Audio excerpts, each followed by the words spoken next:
ನಮಸ್ಕಾರ ಸ್ನೇಹಿತರೆ, ಯಾರನ್ನು ನೆನೆದರೆ ಸಾಕು ಕಷ್ಟಗಳೆಲ್ಲ ದೂರವಾಗುತ್ತೋ, ಯಾರ ಹೆಸರಲ್ಲಿ ಅತಿಮಾನುಷ ಶಕ್ತಿ ಅಡಗಿದೆಯೋ ಅವರೇ ನಮ್ಮ ಕೇಸರಿ ನಂದನ ಹನುಮಂತ. ಇವತ್ತಿನ ವಿಡಿಯೋದಲ್ಲಿ ನಾವು ಹನುಮಂತನ ಭಕ್ತಿ ಮತ್ತು ಶನಿದೇವನಿಗೂ ಪಾಠ ಕಲಿಸಿದ ಆಂಜನೇಯನ ಒಂದು ರೋಚಕ ಪವಾಡದ ಬಗ್ಗೆ ತಿಳಿಯೋಣ.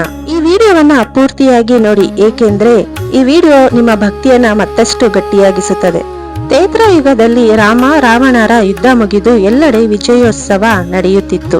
ಹನುಮಂತನು ಸದಾ ಕಾಲ ರಾಮನ ಜಪದಲ್ಲಿ ಮುಳುಗಿರುತ್ತಿದ್ದ. ಹೀಗಿರುವಾಗ ಗ್ರಹಗಳ ಅಧಿಪತಿಯಾದ ಶನಿದೇವನಿಗೂ ಒಂದು ಆಸೆ ಹುಟ್ಟಿತು. ಜಗತ್ತಿನಲ್ಲಿ ತನ್ನ ಪ್ರಭಾವದಿಂದ ಎಲ್ಲರನ್ನೂ ನಡಗಿಸುವ ಶನಿದೇವ ಈಗ ಹನುಮಂತನ ಸರದಿ ಎಂದು ನಿರ್ಧರಿಸಿ ಹನುಮಂತನ ಬಳಿ ಬಂದನು. ಶನಿದೇವ ಹನುಮಂತನ ಮುಂದೆ ಪ್ರತ್ಯಕ್ಷನಾಗಿ, ನಿನ್ನ ಸಾಡೆ ಸಾತಿ ಸಮಯ ಹತ್ತಿರ ಬಂದಿದೆ, ನಾನು ನಿನ್ನ ದೇಹವನ್ನು ಪ್ರವೇಶಿಸಬೇಕು, ಇದು ವಿಧಿಯ ನಿಯಮ ಅಂದನು. ಆಗ ಹನುಮಂತ ಅತ್ಯಂತ ವಿನಮ್ರವಾಗಿ, ಶನಿದೇವ, ನಾನು ನನ್ನ ಪ್ರಭು ಶ್ರೀರಾಮನ ಧ್ಯಾನದಲ್ಲಿದ್ದೇನೆ, ದಯವಿಟ್ಟು ನನಗೆ ತೊಂದರೆ ಕೊಡಬೇಡಿ ಎಂದು ಬೇಡಿಕೊಂಡನು.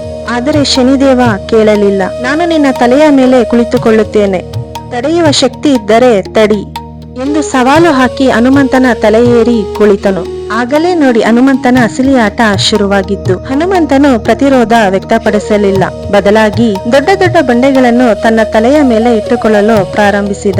ರಾಮ ಸೇತುವೆ ಕಟ್ಟುವಂತಹ ಬೃಹತ್ ಕಲ್ಲುಗಳನ್ನು ತನ್ನ ತಲೆಯ ಮೇಲೆ ಇಟ್ಟುಕೊಳ್ಳುತ್ತಿದ್ದಂತೆಯೇ ಅಲ್ಲಿ ಕುಳಿತಿದ್ದ ಶನಿದೇವನಿಗೆ ಉಸಿರುಗಟ್ಟಿದಂತಾಯಿತು. ಬಂಡೆಗಳ ಭಾರಕ್ಕೆ ಶನಿದೇವನ ಮೂಳೆಗಳು ಮುರಿದಂತಾದವು. ಎಷ್ಟೇ ಪ್ರಯತ್ನಿಸಿದರೂ ಹನುಮಂತನ ಶಕ್ತಿಯ ಮುಂದೆ ಶನಿದೇವನಿಗೆ ಅಲ್ಲಿ ಇರಲು ಸಾಧ್ಯವಾಗಲಿಲ್ಲ. ನೋವಿನಿಂದ ಕಿರುಚಾಡುತ್ತಾ ಶನಿದೇವ ಹನುಮಂತನಲ್ಲಿ ಕ್ಷಮೆ ಕೇಳಿದನು. ಹನುಮಂತನ ಭಕ್ತಿ ಮತ್ತು ಶಕ್ತಿಯನ್ನು ಕಂಡು ಶನಿದೇವ ಸೋಲೊಪ್ಪಿಕೊಂಡನು. ಅಂದಿನಿಂದ ಶನಿದೇವ ಒಂದು ಮಾತು ಕೊಟ್ಟನು, ಯಾರು ಹನುಮಂತನ ಭಕ್ತರೋ, ಯಾರ ಹೃದಯದಲ್ಲಿ ಸದಾ ಶ್ರೀರಾಮನಿರುತ್ತಾನೋ ಅವರಿಗೆ ನಾನು ಎಂದಿಗೂ ತೊಂದರೆ ಕೊಡುವುದಿಲ್ಲ.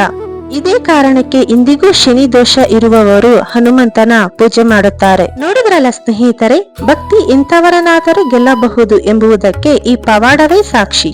ಈ ಕತೆ ನಿಮಗೆ ಇಷ್ಟವಾದರೆ ವಿಡಿಯೋಗೆ ಒಂದು ಲೈಕ್ ಮಾಡಿ ಮತ್ತು ನಿಮ್ಮ ಸ್ನೇಹಿತರಿಗೂ ಶೇರ್ ಮಾಡಿ. ಇಂಥ ಮತ್ತಷ್ಟು ಭಕ್ತಿ ಕತೆಗಳಿಗಾಗಿ ನಮ್ಮ ಚಾನೆಲ್ ನನ್ನು ಸಬ್ಸ್ಕ್ರೈಬ್ ಮಾಡೋದನ್ನ ಮರಿಬೇಡಿ. ಜೈ ಶ್ರೀರಾಮ್, ಜೈ ಹನುಮಾನ್.